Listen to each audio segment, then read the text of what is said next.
And I'm so excited to introduce tonight's presenters, Leo Ferguson and Irene Siegel. Leo is a born and raised New Yorker with a long history of working for social justice as well as in nonprofit communications. He's the founder of JFREJ's Jews of Color's caucus and was a lead organizer on the Jews of Color National Convening and a primary author of JFREJ's Understanding Anti-Semitism resource.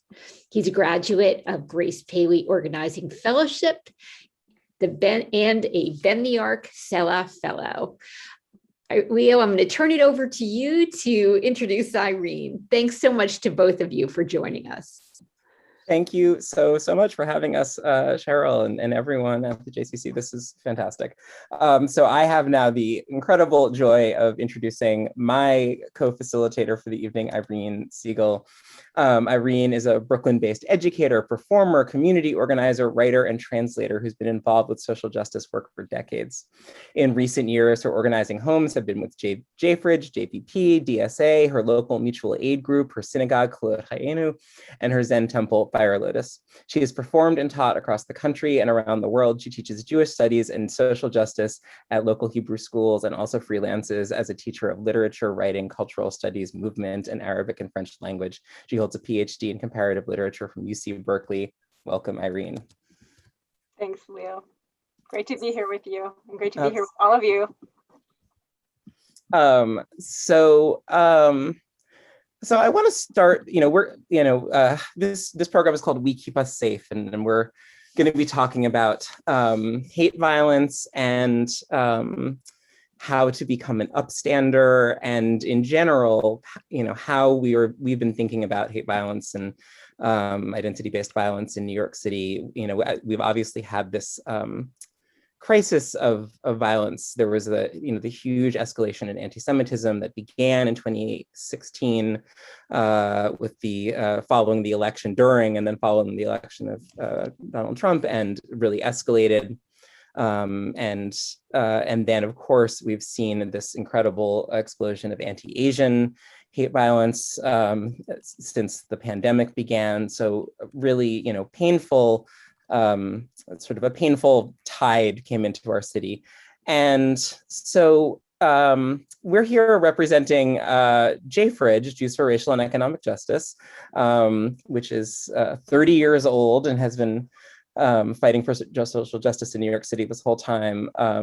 And in 2019, when we were really in the midst of this explosion of anti-Semitism in New York, we at JFREJ were looking around and feeling very pained and said, we really need to do something about this. What can we do? And so we started a coalition called NYC Against Hate.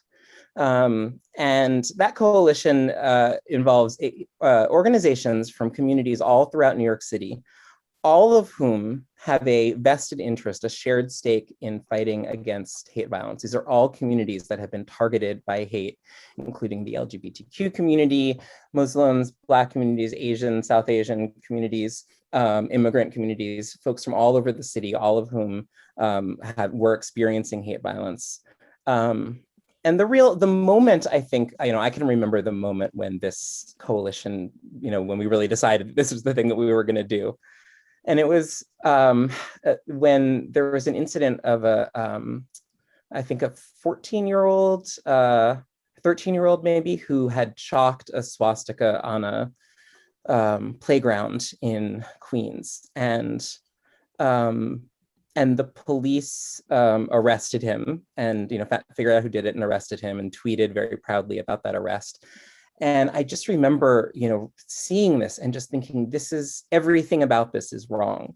Right? It's wrong that there are kids who think that it's okay to chalk a swastika on a playground and who, don't understand why that's wrong.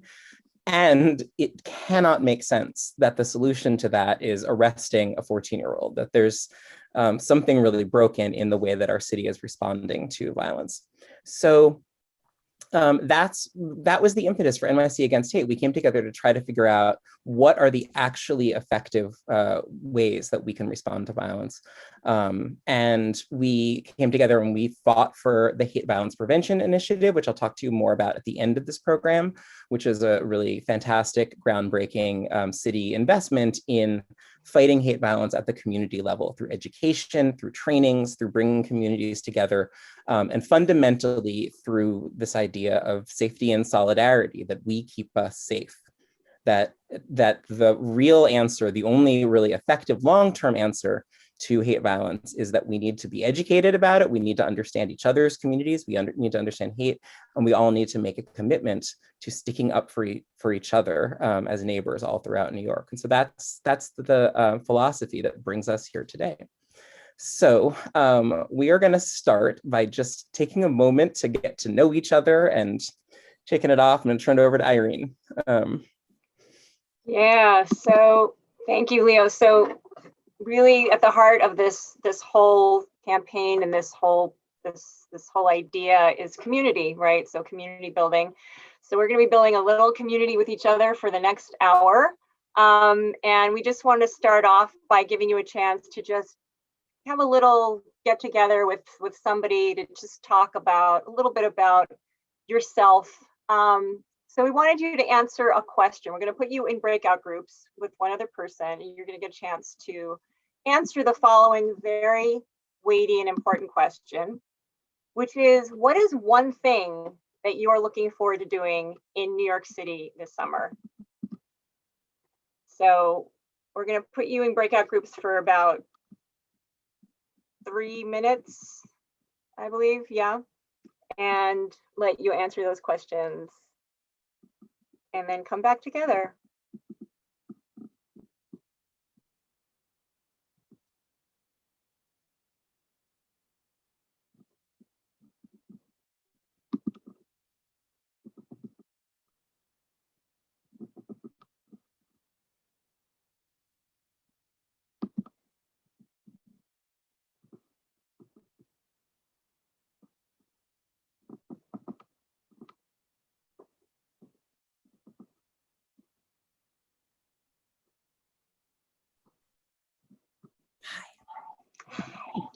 We're in the main room together. I think everybody's joined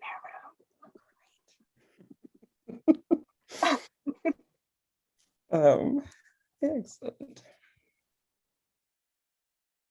So I guess now I'll start sharing my screen when we come back.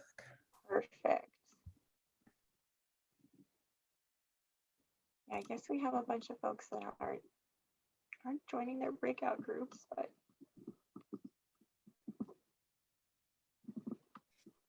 you know what we did? We missed the definitions. We forgot to put those in. oh, where? Oh.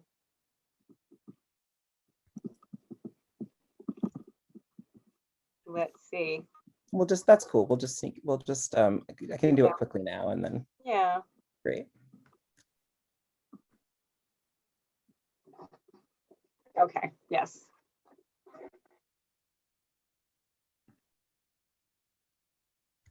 Do you have that on one of the slides? Yeah. Okay, cool.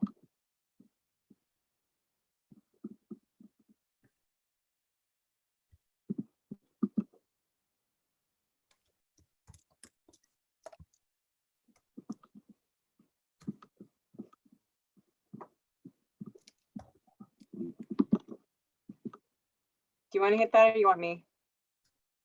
Oh, I'm sorry, which? Do you want to do that? Oh, the admitting?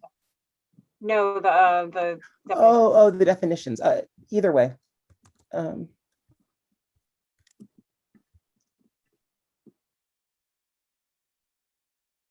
I'll do it.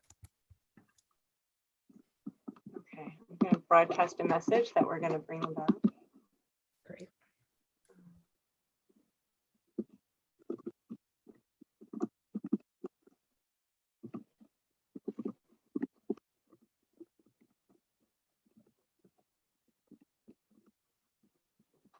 I'm not sure if I can. Oh, I see. I guess I can do that.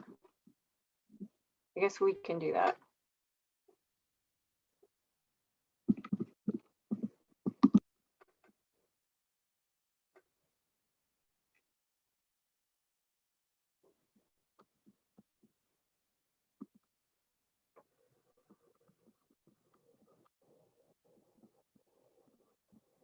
I don't know how to do the countdown actually. Oh, okay.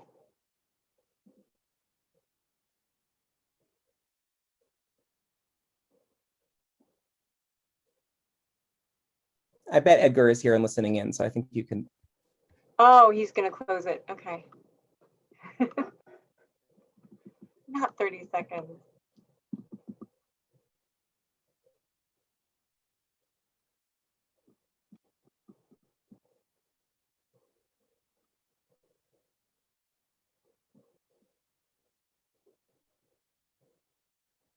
You haven't shared yet, have you? Shared my screen? No. Yeah. Okay, good. Just want to make sure I wasn't missing it. Cheryl, are we 30 seconds? There we go. Great.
Okay, I think we're back. Is that right? Just double checking that we're all back. I think so. Yes, we're all back. Great, fantastic. Thanks. I'm sorry that we won't get, I would love to hear what all of you are going to be doing in New York. In fact, if you want to put them in the chat, you go right ahead. I bet they're all really fun. We're not going to do report back on this. We will do report backs from some of our other breakout sessions. For now, though, I just want to dive right into talking about what hate violence is. So I'm going to share my screen. And we are going to very quickly go through these definitions. And in some ways, they're probably, the first one, hate violence, is probably pretty self-explanatory. It's violence that's motivated by prejudice or bias, where someone's targeted because they have a membership in a certain social group or race, or are perceived to be that way. And that's a really important thing, is that, folks who are being targeted for harassment, they're making up a story about the person that they are harassing, and that story, unfortunately, is a violent one or a negative one. So what's an upstander? This is a fun one, because this is a word that you might not have heard before. A bystander witnesses an incident, and you might have heard of the bystander effect, this idea that you have a group of people who see something bad happening and nobody wants to be the person to kind of take the first step, and so that's what makes you a bystander. An upstander is someone who chooses to support someone who's being harassed, intimidated, discriminated against, attacked, bullied, or otherwise dehumanized. An upstander is going to take an active role and break that pattern of people holding back. And finally, de-escalation, which is the reduction of the intensity of a conflict, so bringing the tone down and trying to make things calmer. So with those simple introductions, Irene, would you take us away? Yeah, so now we have an idea of what we're dealing with here. We're going to be looking at different tools for how to do number two, how to go from being a bystander to an upstander. And first, we're going to look at some of the barriers that are there, barriers to intervening that we might have experienced. I know that in my life, I have not always been able to speak up when I witnessed violence, even when I wanted to. And so through this training, we're hoping to get some more tools for breaking through that a little bit. So we're going to break you out into pairs again. And first, we're going to ask you to introduce yourselves, explain also to introduce your gender pronoun, which we didn't mention just now, but so to share what pronoun you like to be known as. Irene, I like to be known as Irene, she, her, and just whatever pronoun makes you feel comfortable and seen.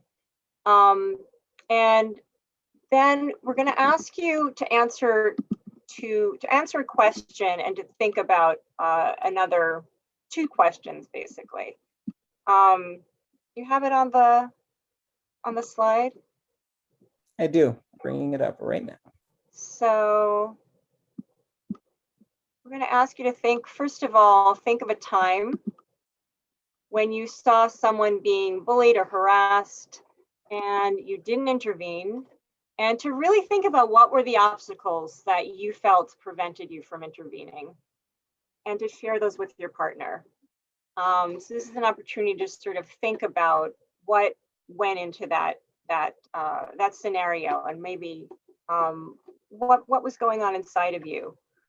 And question 2 is to think about some of the social identities that you have: race, gender, sexuality, religion, immigration status, ability, language, and how some of these identities might have played a role in whether or how you intervene, how you did or didn't in the past, and how you might be going forward. So we're going to invite you to discuss those with your partner, and we're going to come back and do a little sharing and see what we can come up with. We're going to be doing a lot of we're going to be coming up with some ideas together in this workshop. So this is a good opportunity to think through some of these things. So we're going to put you into groups, into breakout groups, for about 6 minutes. So about 3 minutes each, or if there's a group of 3, about 2 minutes each. And then we'll come back and discuss.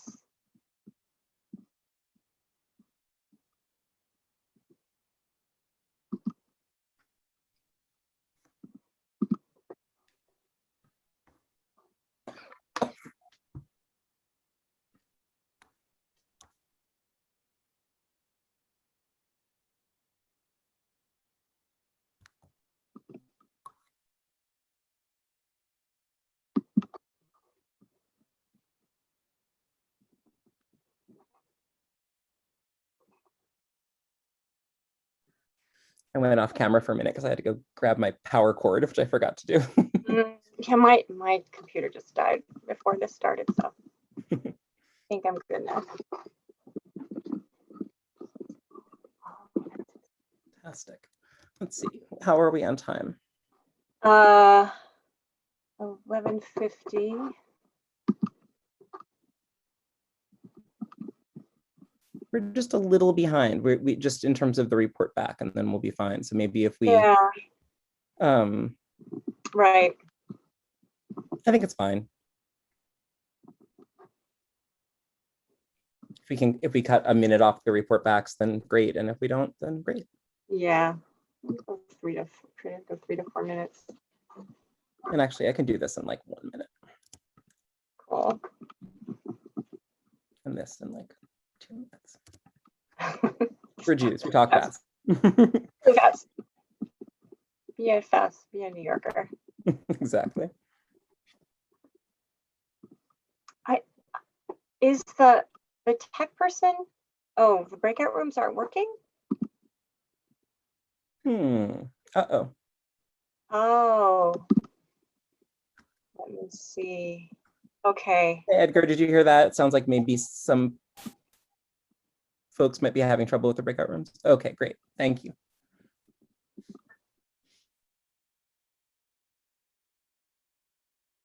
Very grateful for our amazing tech support for this event. Thank you so much. Yeah. Thank you, Masha. Really appreciate it.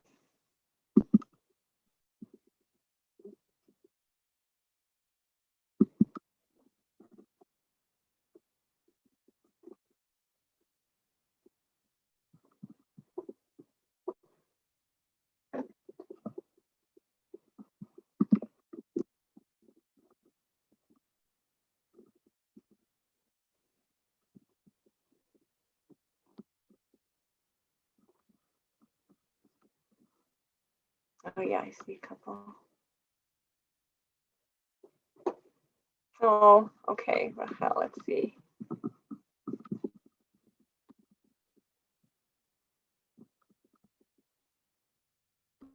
Let me see.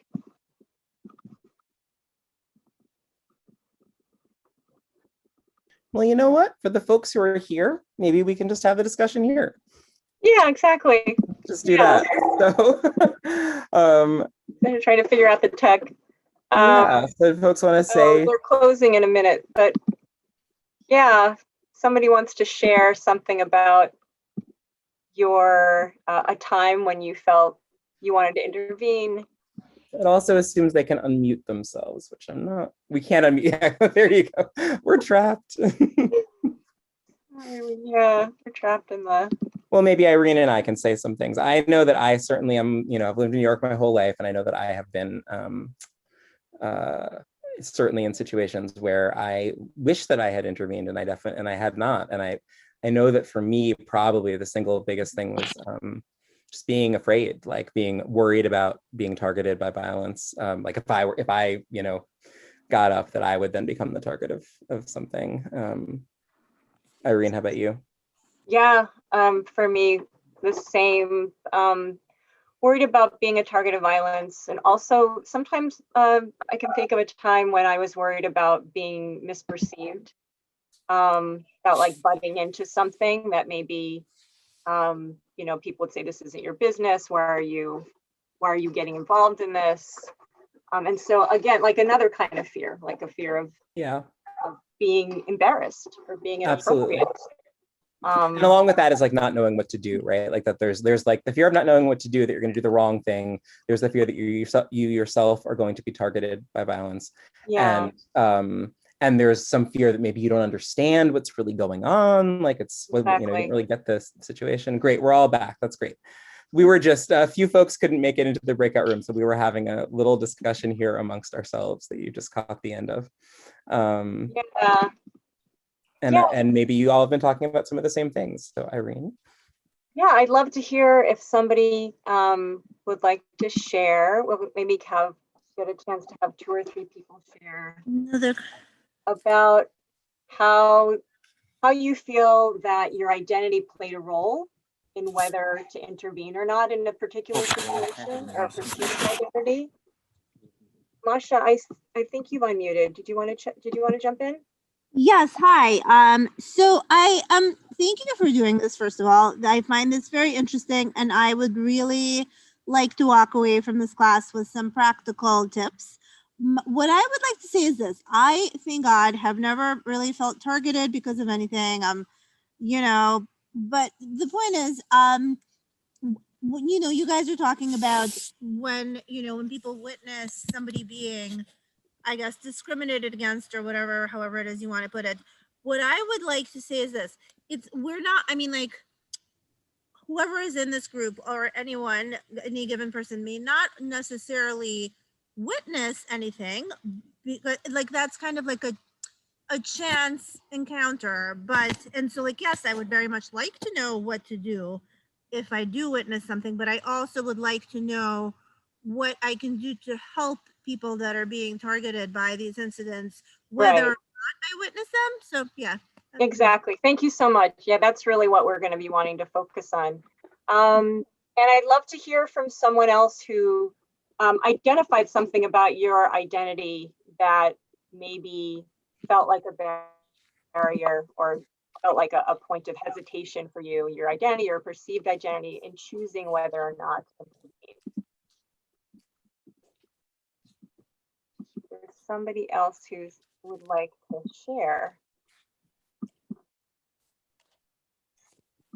I see a hand. Yeah, I just saw a hand.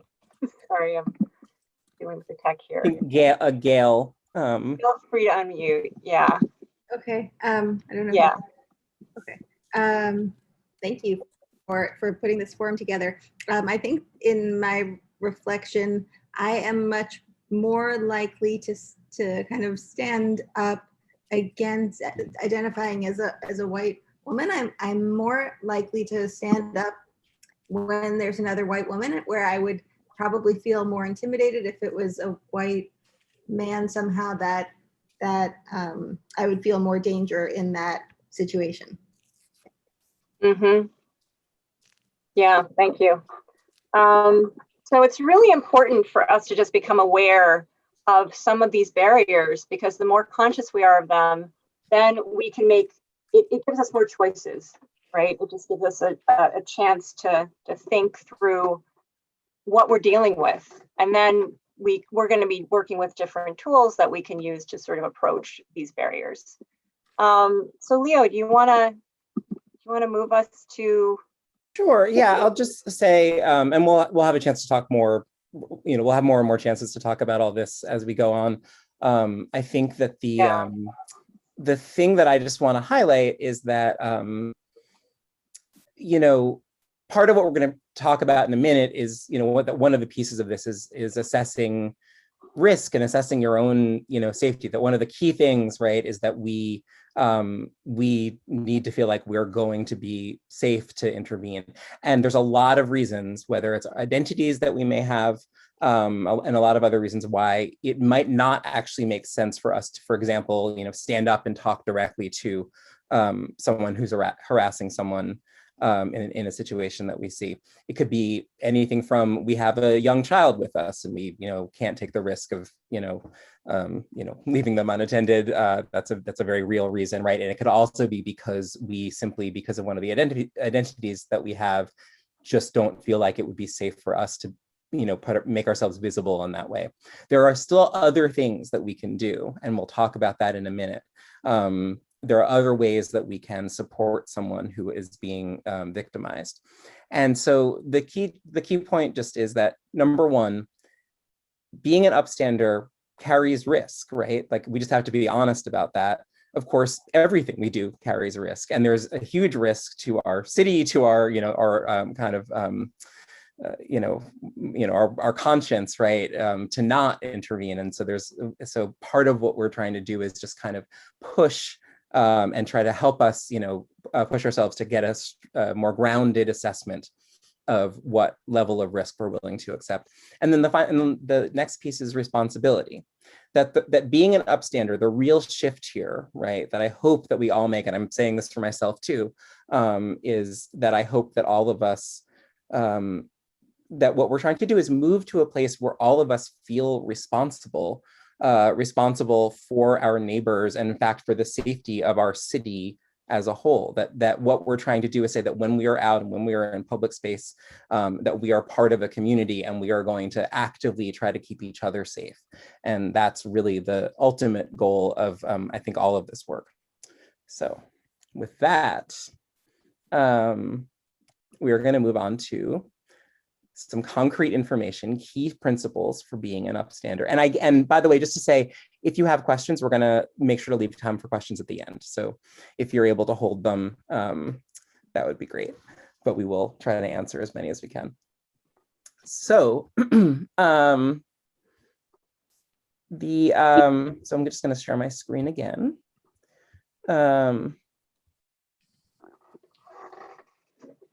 So we're getting into the concrete, into what you can actually do, and real tools for safely intervening. And I think that worked. There we go. So key principles for being an upstander. So the first one is support, not savior. Actually, you know what? If folks, is it possible to have folks unmute? I'd love to have other folks read this. I've been talking.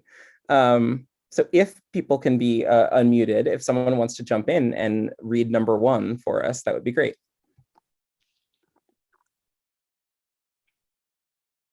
And if it doesn't happen in a few seconds, I will just read it. I can read. I can. Thank you. Awesome. Go Okay. for it. Support, not savior. We are seeking to prevent harm toward others, but we are not swooping in as saviors. It is not always possible in the moment to ask the person being targeted if they want help and how, but that is our goal. Sometimes preventing violence can mean checking in when with the person targeted, showing them your support. It is also important to make sure we check in with our ego. It's not about proving we are right, it's about keeping people safe. Do you want me to keep going? Stay safe. As we build tools to prevent and disrupt violence, remember we are doing this in a way that keeps ourselves and others safe. Positionality. Use our positionality to inform the tactics we use. Positionality is the social and political context that creates your identity in terms of race, class, gender, sexuality, and ability status. Positionality also describes how your identity influences and potentially biases your understanding of and outlook on the world. Our de-escalate. Our goal is to positively influence the outcome, which always means de-escalate. We are not trying to win an argument. Thank you so much. Yeah. So, so really, really important information, right? Number 1, it's we're there to help, to support someone else. We're not there to be a hero. If we can, and as much as humanly possible, we're going to want to check in with that person and ask them if they need help and how we can help them. That may not be possible. There could be a language barrier. There's a lot of reasons why we might not be able to do that. But if you can, you should. We're going to try to keep ourselves safe. We have to assess our own risk, be observant, think about the situation. We're going to think about who we are and whether that gives us some extra tools to help diffuse a situation, or whether it might actually make it harder or riskier for us to do so. We'll talk about that a little bit more later. I think when we're going to do some role playing. And then finally, we're trying to bring the tone down, not up. And we're not there to win an argument. In fact, you might even want to pretend that you agree with some terrible thing somebody says if it helps to keep the other person safe, right? Because that's the goal. It's not, this isn't a test of how woke any of us are or anything like that, right? So it's like whatever tools we have, anything we can do, be creative. The goal is we're trying to keep someone safe and de-escalate the situation.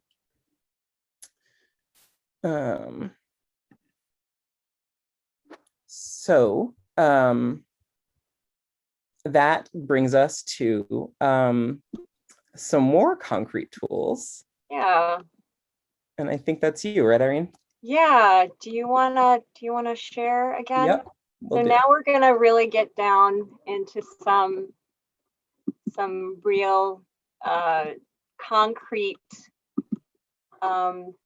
tools for thinking about intervening in a situation. I'm just going to share the screen. This is the 5 Ds, and some of the things in this toolbox, I should just say, are things that you might have already used before, tactics that you might have already used in different situations that you just haven't sort of thought of applying to this kind of scenario. So we're going to look at each one on its own to explore options that we have for disrupting violence or harassment, and then we're going to give you a chance to discuss it and discuss these and come up with some examples yourself. So let's look at D number 1, direct. So can I have somebody read this one? Can somebody unmute?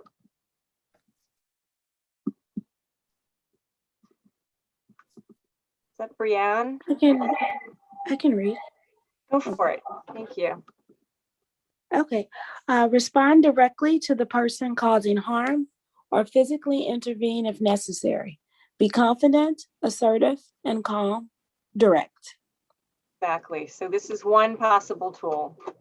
Direct response with confidence and assertiveness. One possible tool. Let's look at the next one. D number 2.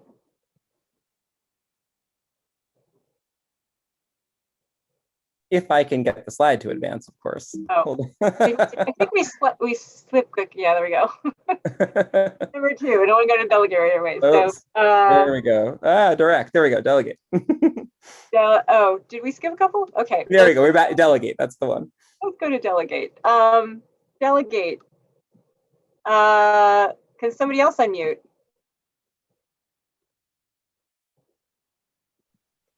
Delegate, scanning a situation to assess risk and determine how to best intervene, and then delegating tasks. Get help from someone else, ask for assistance or a resource, or help from a third party.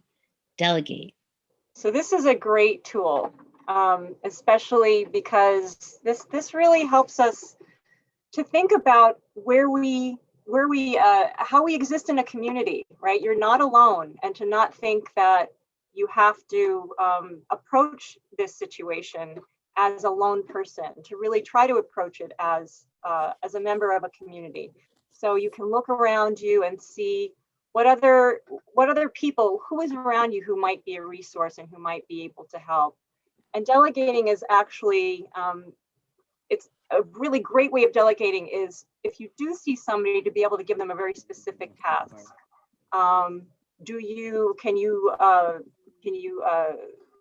You look like you have a phone, can you call an ambulance if that's necessary?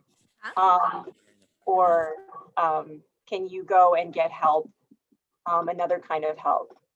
And actually you would want to actually check in with the person that you're dealing with before you call something like an authority. But you want to be able to see if somebody else in the community that you are in can help you, can participate with you in dealing with the situation. So delegate is a really rich tool to have in our toolbox. What's the next one? Distract. This is an excellent tool. I've used this one myself. I see Yossi, can you read this one?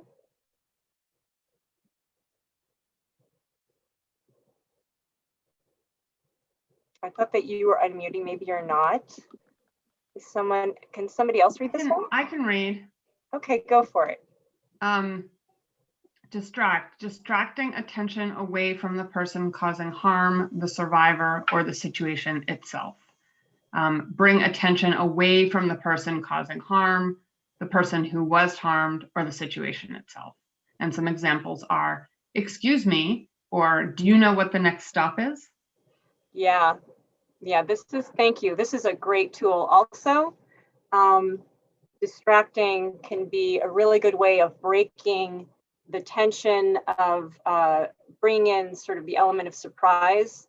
If there's somebody who is trying to cause harm and you distract them from the situation, or you reframe it, it can confuse them. It can basically break their focus on the person that they're trying to harass. This can be a really useful tool to have in your toolkit. Yeah, I love the, do you know what the next stop is, right? And it's the most New York thing ever, barreling in and being like, how do I get to Carnegie Hall? Help me. That's a good one. I love, there's this great sort of legendary one is there's a video, you can probably find it on YouTube, of someone where someone's being harassed and there's someone on the train who's eating a bag of potato chips. And this person just gets up and just walks without saying a word, without making eye contact, walks directly in between them and just keeps eating the potato chips. It's such an odd behavior, and it just, it literally put a barrier between them. Like that, that's a great way to sort of distract and diffuse the situation. That was a wonderful. I've also asked, do you have the time? Which is just such a weird thing to ask somebody when they're in the middle of trying to yell at somebody or do something. So any one of these kinds of distractions can be really useful. And just for time, we might need to lightning round through the rest of them, but yeah. Let's go to the next one. Okay, great. Yeah, so document. So this one, I skipped one again. There we go. I don't know why it won't. There we go. delay. So I'll look at this one. Delay checking in with the survivor after the incident, which is essential because it shows that the survivor, that they are valued. It's really, really essential. It also means educating ourselves and our communities about systems of oppression and organizing to eradicate violence. So really connecting with the person who survived the incident, really brings them into the community and brings us an opportunity to educate ourselves. And next one, document. So this is if somebody is already helping the person who's in crisis. You don't want to document in the place of intervening if it's possible for you to. So if someone's already helping the person in crisis, you can document the situation by recording it on your phone or writing notes. You don't ever, ever, ever want to post or share a video without consent of the person who's being harmed. Putting a video or even a picture online can open you or the person that was being harmed to harassment or doxing or other harm. So that's really important to remember. And it may involve law enforcement, even when the person harmed doesn't want that. So if the situation ends while you're present, ask the person harmed if they'd like a copy of the video, because that might be helpful to them, and let them decide what to do with it. It's also good to let the person have as much agency as possible, as much as that is possible in the situation. Is that our fifth? Yeah, and I think, and it's just a good moment to then, with both this, the last one with delay and document, just, great a moment to say that, again, both with recording video, when it comes to calling for help, calling for an ambulance, anything like that, really want to emphasize it's really important to get consent unless it's very obvious that it's a situation in which, someone's been hopefully not terribly harmed. And particularly when it comes to calling the police, I think the answer would be same thing, we really never call the police without the consent of the person. There's many, many reasons why someone might not want to interact with law enforcement. And so unless they ask you to do it, or there's a scenario in which you personally don't feel safe and you have to make your own decision about, an emergency, we would say don't do that. Exactly. Yeah. I mean, and you want to you want to help the person who's being targeted have as much agency as possible. So really important to get their consent as much as possible. So we're going to give you a chance to go into breakout groups for a few minutes. Or actually, what quick facilitator moment, I wonder in terms of time, if we want to condense this discussion and the scenarios into one thing. Yeah, good point. Maybe let's just, maybe we can have a quick group discussion about everything we just went over, and then we're going to do a little role playing before we close out. So opening the floor. Why don't we look at we can also look at the de-escalation strategy. Yeah, you want to share that in the chat? Yeah. Cool. So yeah, so while Irene's sharing another tool in the chat that is another tool that you can sort of take home and use, what do folks think of everything we just went over a lot, all of these different techniques and tools and some of the different, frameworks for how to think about using them?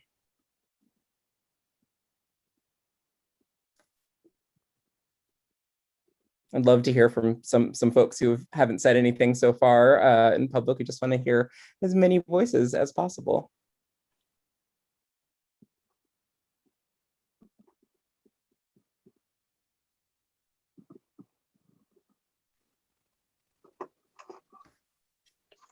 I think these are really great tools. For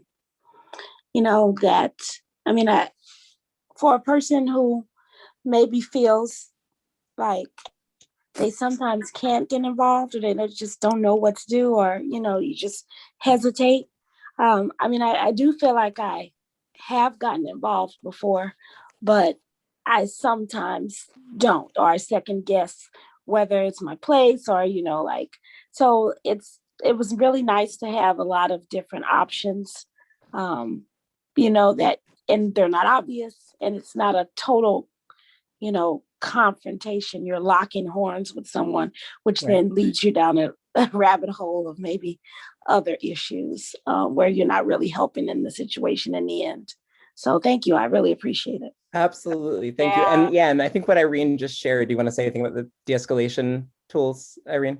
Yeah, no, it was such a great point that you just made about not like locking horns and going just head to head, which, as you said, really can just do more to escalate the situation and de-escalate. So we did just I put a great document into the chat with some more strategies that have exactly to do with verbal de-escalation, including things like naming the behavior that's happening, saying what you are doing, this is not okay, saying no, broken record, repeating the same statement, I think you're hurting them, I think you're hurting them, I think you're hurting them. So to really verbally find ways to de-escalate. You can also step it down, which means meeting the person's vocal intensity. If they're really angry and yelling really loudly, you can meet them at that level and then just gradually lower your voice. That's another way to use verbal de-escalation, using I statements instead of accusing them, getting to we, interrupting, distracting. So I encourage you to take a look at those, at that as well, for other strategies. Awesome. So we are going to go into some role playing, and we're gonna try. This is the moment where we try to put together all the things that we just went through, and it's a lot. But this is what's nice about this is that it's a great practice for the real world, because we're going to do it quickly, and you haven't had a time to absorb a lot of stuff, and that's what it might be like out in the world. If you see something, you're not going to maybe remember every detail, and so this is that chance, as we said, the sort of bystander effect, right? How do I overcome the inertia to like keep quiet and not do something? We're going to kind of put that to the test. Yeah, exactly. So we're gonna read. Let's see, how will we do this? We're gonna choose somebody to be the person who's targeted, and somebody to be an upstander to give it a try. And then Leo and I will read a scenario, and you will have a chance to sort of play those roles and see what kind of strategies you might use. And then we can also, remember, you can look to your whole community. You can call on other people in the group to delegate or to help. And this is kind of like what it's like, right? We don't see it coming, and there it is, and then it's happening. So let's give it a try. All right. So should I just pick two people at random? If you really, really, really don't want to do it, you can obviously say no, but I'm just going to try to push you to push up against your comfort zone a little and give this a try. So I'm just randomly looking at participants, and I am going to say Gail N. and Gabriella Walson.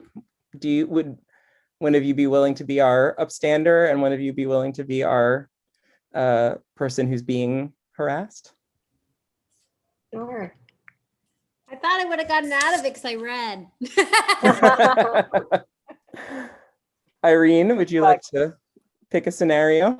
Sure. Okay. And we should say who's who. Who wants to play the upstander?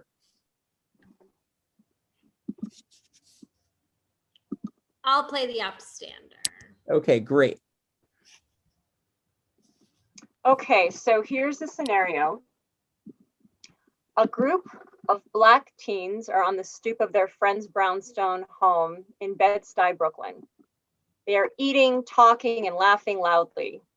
A white man approaches them from the brownstone next door with a baseball bat and tells them, "You people are always so loud and ghetto. Don't you have somewhere to be? You are trespassing. You clearly don't belong here. I'm going to call the police on you." You walk by and see them arguing. What do you do?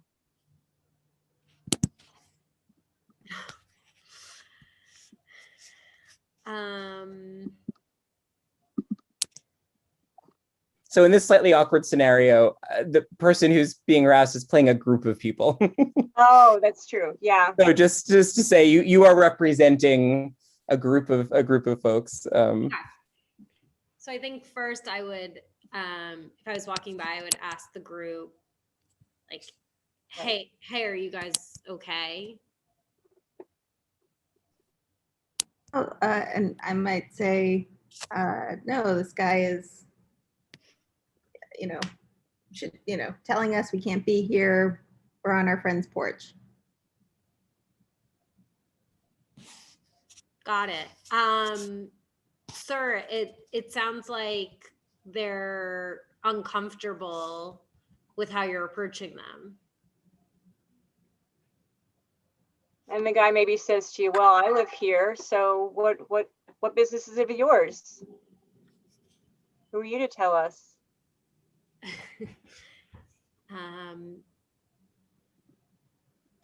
Yeah, I live just down the street. We're part of the same neighborhood. I just want to make sure that everybody in the neighborhood is okay right now. Yeah, So I love that. That's a fantastic we statement, right? Turning you and the aggressor into a we, and also sort of demonstrating that you're part of a community. Absolutely. And ending saying the thing about I want to make sure that everyone is safe. That's a really great way of sort of saying, like, this is sort of the bottom line, right? This is what we're like, the state that we're looking for, that really kind of gives everyone in the situation an out, right? Like, it gives the guy a chance to say, well, I don't want to hurt anyone, right? And it gives the kids a chance to say, hey, we don't want to hurt anyone either. And then that gives a lot of avenues where you might go after that, right? Yeah. And also by saying that you're part of the neighborhood, like, the guy might be like, oh, well, maybe I don't want to behave this way in front of somebody like one of my actual neighbors, right? Got it. So so sorry to interrupt. I just saw that we only have 3 minutes left. And I guess we end a teeny bit early. I didn't realize that. So that's my bad. So that's our scenario. But listen, that was great. That was the tough scenario. We had 2, and that was the hard one. So I'm really, really glad. So I apologize for the slate time mismanagement at the end, but I want to say that I bet folks here have a lot of questions. Bet there's a lot of things that y'all wish that I wish we had a chance to do more Q&A. That said, this is a training that usually goes for, at least a couple hours, right? And so we're doing the very condensed version, and there's just so much here, as you can see, right? There's just so much to think about. And so what I hope is that this is like a first step, right, on a journey that if this, as I said, if we all feel like we are going to be willing to take more responsibility for our city and for our neighbors, then this is, hopefully an invitation to do that. Where can we take the extended training? Great question. So NYC Against Hate, our coalition, this is, we have a number of the organizations in our coalition. This is really like what they do. So the Center for Anti-Violence Education, it's a fantastic organization. They offer online trainings all the time. They will also, do trainings for an organization, for your workplace, for for your synagogue, anywhere. So you can get in touch with them through their website or through the NYC Against Hate website, which I'm going to put up on the screen in a second. Absolutely. And just the last thing to say is that we really, really need your help, because if you believe that this work is valuable, then we really, really need your help in order to fight for the Hate Violence Prevention Initiative, which is a piece of legislation in the city council that's going to help to fund this and spread this kind of work throughout the city. So nycagainst-hate.org, I'm going to put the link up right now. It would be fantastic if folks could go to the website. There's a QR code. You can just point your phone at it. You can also reach out to any of us afterwards and get involved. Give us your email address, and we'll let you know how you can help us make this work. something that exists throughout New York City and is available to everyone. Thank you so much, Leo, and Irene, for offering this session to us in record time at between 11:30 at night and 12:30 in the morning. I really appreciate it. And I am hoping that at some point we can offer the longer session at the JCC, because it's clear that there are many people who are interested in being a part of it. And I know that I certainly am. So thanks again. And thank you to all of us who joined us for this session. In just a few minutes, we will start our next session, the revelatory power of the pandemic. What wisdom do we carry forward? What insights do we leave behind? With Rabbi Adina Luites. I look forward to seeing you all then. I hope many of you return for that. And right now we're going to take a 3-minute break. So thanks again to all of you.